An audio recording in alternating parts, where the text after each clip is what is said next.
식사할 때에 보아스가 룻에게 이르되 이리로 와서 떡을 먹으며 내 떡 조각을 초에 찍으라 하므로 룻이 곡식 빼는 자 곁에 앉으니 그가 볶은 곡식을 주매 룻이 배불리 먹고 남았더라.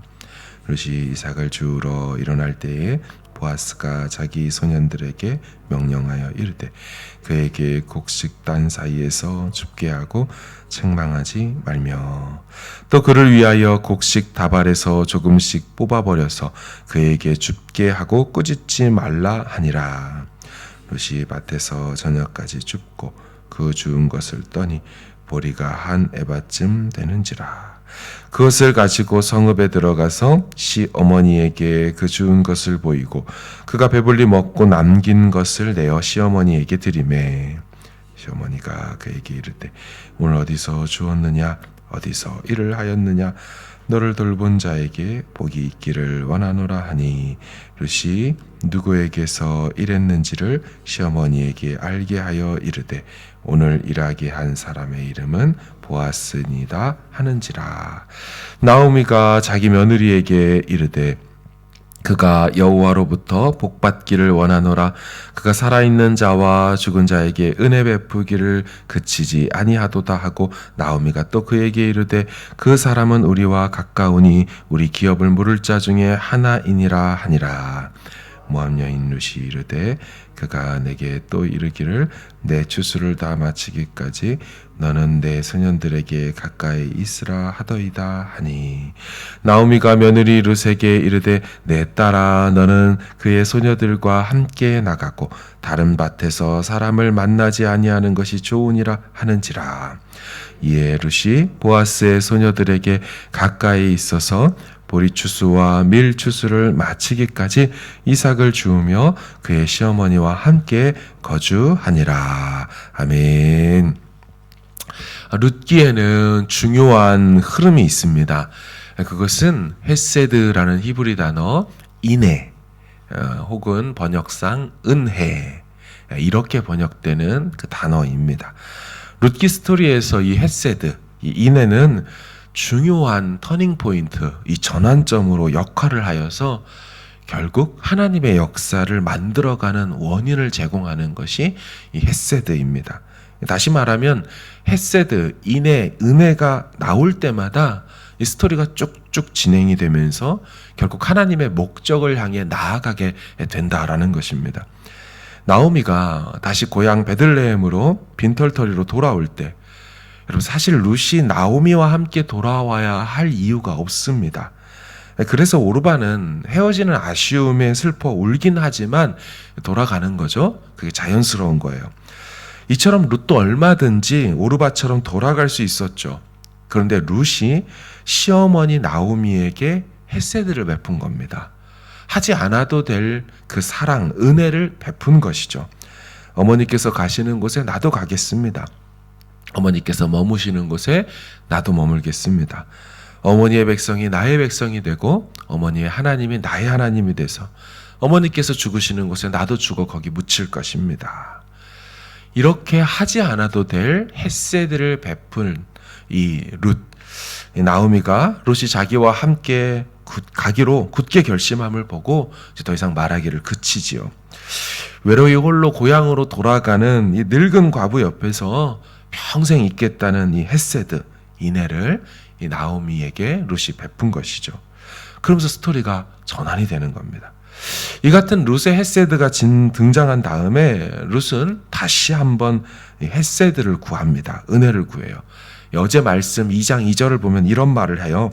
내가 누구에게 은혜를 입으면 그를 따라 이삭을 주울 수 있겠습니다. 돌아와서도 처음 물론 온 거지만 룻 입장에서는 은혜를 입게 되면 나도 이삭을 주울 수가 있습니다. 이 헤세드를 구하더라는 거예요. 룻이 이삭 주우러 가겠다고 하면서 구걸하는 그 걸음에도 은혜가 필요하다고 고백한 거죠. 이렇게 은혜를 구했던 룻에게 오늘 본문을 보면 은혜가 임하죠. 어떤 은혜입니까?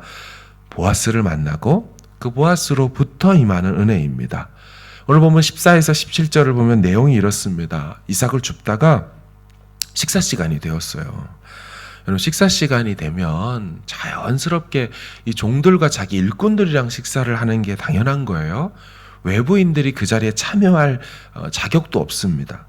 근데 이 보아스가 이방 여인이면서도 그냥 주러 왔던 이 객인 이 룻을 곁으로 부르지요. 인애를 베푼 겁니다. 떡 먹는 식사 방법도 안내해 줍니다. 초에 찍어 먹는 거라고 알려주죠. 이어서 보아스는 룻에게 곡식 볶은 것을 내어주고 이거 먹고 룻이 어떻게 됐다 그래요? 배불리 먹게 되었다고 합니다. 조금만 먹어도 되는데 배부르게 넘치는 은혜를 제공한 거죠.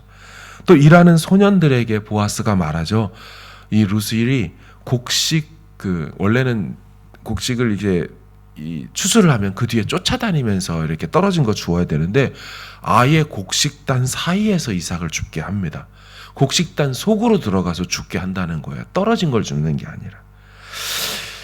보아스는 룻으로 하여금 곡식단 사이에서 줍게 하면서 인애를 헤세드를 베풀었어요. 또 이에 대해 일꾼들에게 책망하지 말라고 주의까지 줍니다.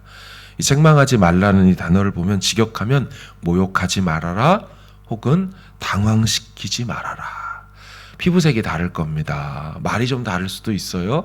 여러 가지로 딱 봐도 모함 여인인 게 티가 납니다. 그런데도 그녀를 어색하게 만들지 말라고 엄청난 배려와 선대를 제공하지요. 심지어 16절에는 아예 곡식 다발에서 조금씩 뽑아가지고 버려두래요. 하다가 떨어진 게 아니고 아예 뽑아가지고 땅에 떨어뜨려 놔라. 그걸 줍는데 민망하지 않도록. 룻이 그날 줍게 된 이삭의 양이 얼마나 된다고 말합니까? 17절을 보면 주운 것을 떠니 보리가 한 에바쯤 되는지라. 이 한 에바가 21리터입니다. 21리터. 1.5리터 페트병에 15개 분량인데 이게 받은 곡식의 양이 아니고요. 받은 곡식을 다 떨고 필요 없는 거 다 빼고 떨어진 나달만 모은 게 22리터입니다. 페트병 15개를 등에 지고서 집으로 돌아오는 겁니다. 그러니까 원래 떨어진 그 곡식 양으로 따지면 훨씬 더 많이 있겠죠. 무슨 자기 밭에서 추수한 수준이죠. 은혜입니다. 헤세드와 인애를 베푼 결과이죠. 당시 성인 남성이 하루 먹는 양이 0.5리터라고 했어요. 그러니까 22리터라고 따지면은 어마어마한 양이죠. 한 달이 넘는 양입니다. 룻과 이 보아스의 첫 만남 속에 뭐가 넘쳐요? 헤세드가 넘치고 있습니다. 이 보아스의 타작마당은 은혜의 타작마당, 헤세드의 타작마당이 되었던 것입니다. 룻은 22리터나 되는 알곡들을 가지고 이 베들레헴 성읍 자기 집으로 돌아가지요. 딱 문 열고 들어오자마자 시어머니 나오미가 얼마나 놀랐을까요? 야, 나달 주워서 와야 될 이 며느리가 한 짐 지고 등장하는 거죠. 이게 어떻게 된 일이냐? 도대체 누가 너에게 헤세드를 베풀었느냐?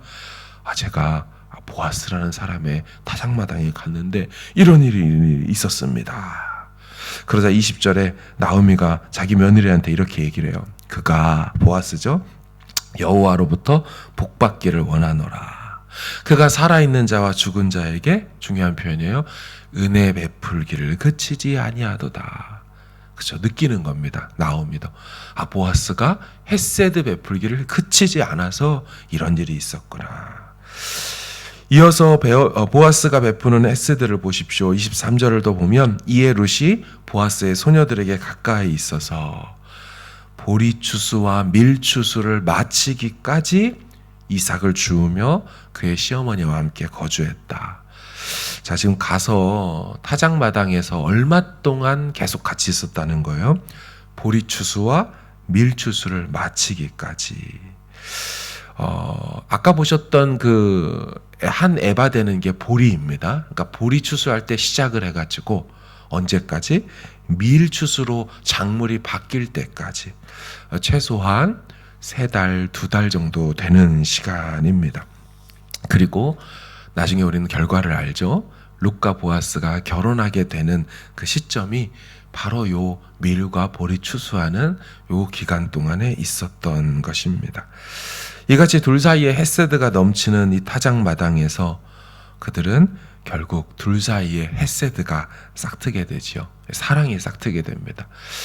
번역자들은 신약 이 구약을 번역하는 성경학자들 혹은 우리 GBT 선교사님인 이 말레이시아의 이상민 선교사님들 같은 분들은 각 문화 속에 들어가서 늘 경험하는 게 이 헤세드란 단어를 해석하는 걸 어려워합니다. 이걸 러브라고 할 수도 없고 kindness라고 할 수도 없고 그 애매한 어느 사이에 있는 이 하나님의 속성이자 하나님의 일하시는 방식의 도구되는 게 이 헤세드거든요. 그래서 이것도 영어 번역자들이 되게 고민을 해서 수백 년 전에 뭐라고 번역했냐면 loving kindness라는 신조어를 만들었습니다. 사랑스러운 친절, 배려 담긴 사랑, 이렇게 번역했어요. 혹은 ESV 바이블 같은 경우는 steadfast love, 완고하고 변함없는 이렇게 계속되어지는 지속적인 사랑, 이렇게 했습니다. 하나님이 베푸시는 그 헤세드, 우리 삶에 있는 것처럼 그 인애를 받았던, 헤세드를 받았던 이들이 서로 간에 또 그걸 베풀게 되면서 하나님의 역사가 일어나죠. 결론이 뭐예요? 다윗의 증조 할머니가 되어지는 역사로 이어지죠. 말씀을 정리합니다. 룻기는 시작부터 비참하고 끔찍한 사건으로 출발되죠. 하지만 그것이 다윗 왕가가 어떻게 구성되는지를 보여주는 위대한 시작으로 마칩니다. 그러니까 비참한 시작이 위대한 시작으로 바뀌게 되는 게 룻기예요. 근데 이 모든 스토리 사이에 뭐가 흘러요? 헤세드의 물줄기, 인애와 사랑의 물줄기가 흐르고 있습니다. 하나님의 역사는 헤세드의 역사라고 할 수가 있습니다. 바라기는 우리 하나님께 그 헤세드를 구하고요. 또 그 헤세드 인애를 입은 우리는 또 주변의 사람들에게 마치 그래도 그러지 않아도 되는데 해야 될 인애를 베풀므로 하나님의 뜻을 이루는 도구가 되는 것입니다. 인애가 흘러가고 흘러오는 중에 하나님이 일하신다는 믿음을 가지고 오늘도 헤세드의 사람이 되기를 바랍니다. 이 헤세드의 하나님을 경험하는 한 날 되기를 간절히 주님의 이름으로 축원합니다. 우리 같이 기도하기를 원합니다. 하나님, 그러지 않으셔도 되는데 우리를 위해서 아들을 내어주시며 헤세드, 인애, 사랑을 베푸셨죠. 그래서 우리가 살았습니다. 주님, 우리도 우리 삶에 그렇게 하지 않아도 되지만 그렇게 행함으로 하나님의 역사를 보기를 원합니다. 하나님 앞에 이 새벽에 나와 기도할 때 하나님, 잘 수 있지만 쉴 수 있지만 그래도 안 와도 되는데 깨어나와 기도함으로 하나님의 역사를 또 보고 싶습니다. 하나님 은혜를 더 입고 싶습니다. 우리 이런 마음으로 나오지 않았습니까? 같이 하나님의 은혜를 구하고 가지고 나오신 기도 제목으로 오늘 한 날을 또 승리하시길 바랍니다. 함께 기도하겠습니다.